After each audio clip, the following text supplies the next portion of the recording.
Yes, what's up mga ka-DJ Mix? Magandang araw po ulit sa ating lahat. At nagbabalik po ang inyong kaibigan, ang inyong kabalitaan sa Balitang Appliances. Walang iba po ang inyong lingkod. Isa na namang episode ang ating ibabahagi po sa inyong lahat. At unang-una po ay nagpapasalamat po tayo sa lahat po ng ating masugid na taga-suporta po ng ating channel. At malapit na po mga reach ang ating 1,000 subs. Alright. Maraming salamat po sa inyo. Sana po ay huwag tayong magsawa na patuloy na panoorin ang ating mga vlog, lalo na po yung ating regular or main video po sa ating channel. Ayun. So for today's vlog po ay may natanggap po tayo na isa na naman audio set, ang subwoofer ay ating subukan na naman gawin. Anyways, saksak na po. At yan po ang problema. Yan ang complaint ng may-ari. Medyo maingay daw po. Kapag ito ay binivolume po at minsan ayaw pong gumana. Subukan natin yung isang method ng paglilinis dito kung kakayanin pa. At yun po ang ating gagawin ngayong araw nito. Samahan niyo po ang inyong abang lingkod mga kaibigan. At pati yung ayan, wala na po RCA connector, po mga kaibigan. Saway na rin po natin yan, naputol. Alright, so pagka ganito, may screw naman po dito, pwede natin i-open, mga kaibigan,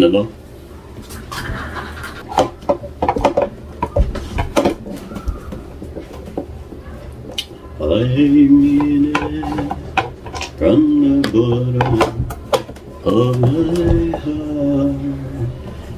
Ayan, try natin linisan muna. Linisin dahil WD-40. Alright.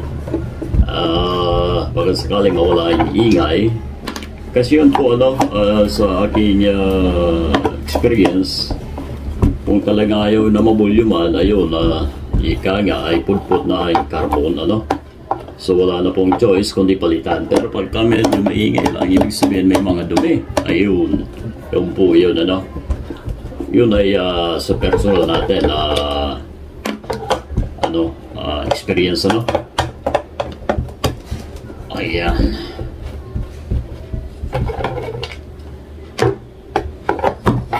Ayan, okay na po. Okay. So ito po, ang ating control board.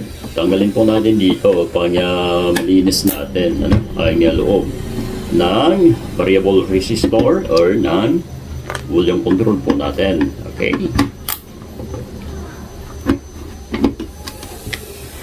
Siyempre, babaklasin po yung knob, andito po yan.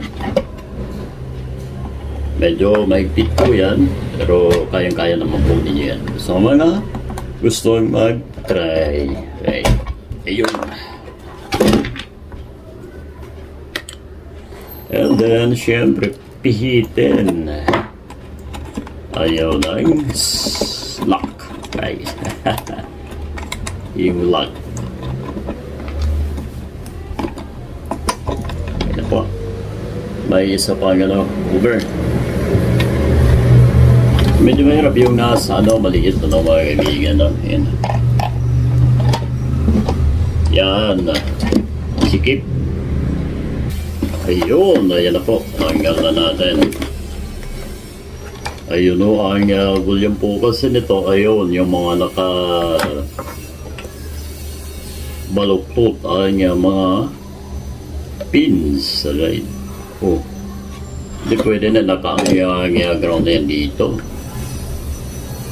Dito sa isang pin. Para lamang kung ground din. Yun. Great. Well, i-try po natin, nalinisin ang sinasabi kong WD-40. Yun. Dito lang, ganyan lang. Dapat mapasok po yung loob, Ayun. Okay. And then, syempre, galawin, minimum to maximum para malinis. Well, sabi ng iba, non-conductive daw ang WD-40. No? Hindi ko naman nasabing ganun kasi una-una pag nilagyan mo ang isang bagay niyan, gumaganda ang contact. Ano? So, paano? Ibig sabihin nalinis lang. Ganon. No. Ano siya?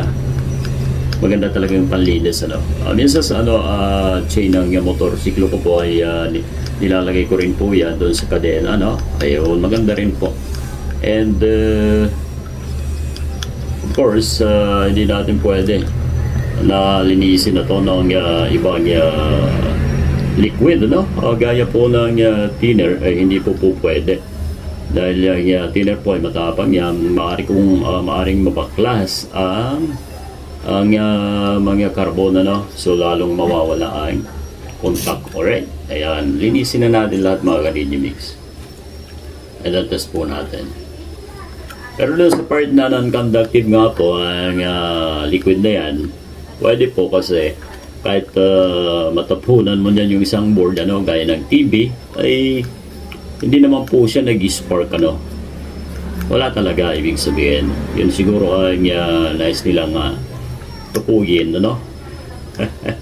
Alright, plug-in po natin mga ka-Digimix. Ay.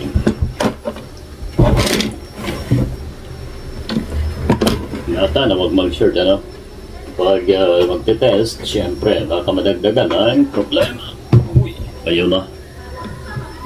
Ayun na, malinis na mga idol. Alright.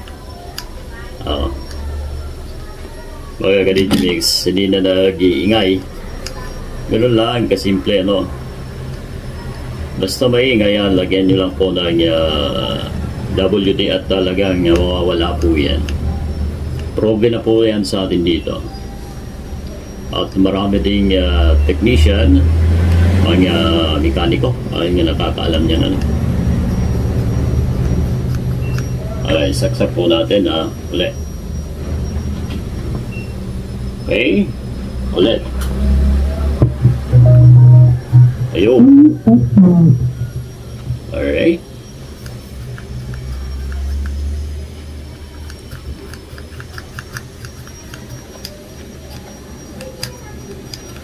So, okay na, ano? Ito lang ang ginamit natin mga ka-Digimix. Okay na yan. At yan pa naman ay hindi yan basta-basta nag-dry. Ano? Talagang matagal yan dyan. Ganda ang contact, ibig sabihin nalinis, ano? Alright, test natin. Mamaya po ng konti, balik na muna natin ito. So hindi na po natin kukuhanan, ano, yung actual na paglagay na ito. Ganon din naman po yun, ano? Ayun. So ayun mga ka-Digimix, naikabit na natin at handa na para i-test po natin, ano? Ayan, volume natin.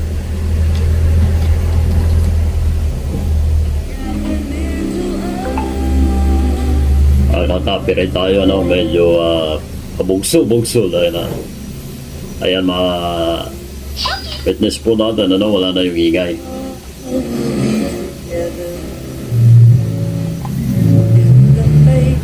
Alright.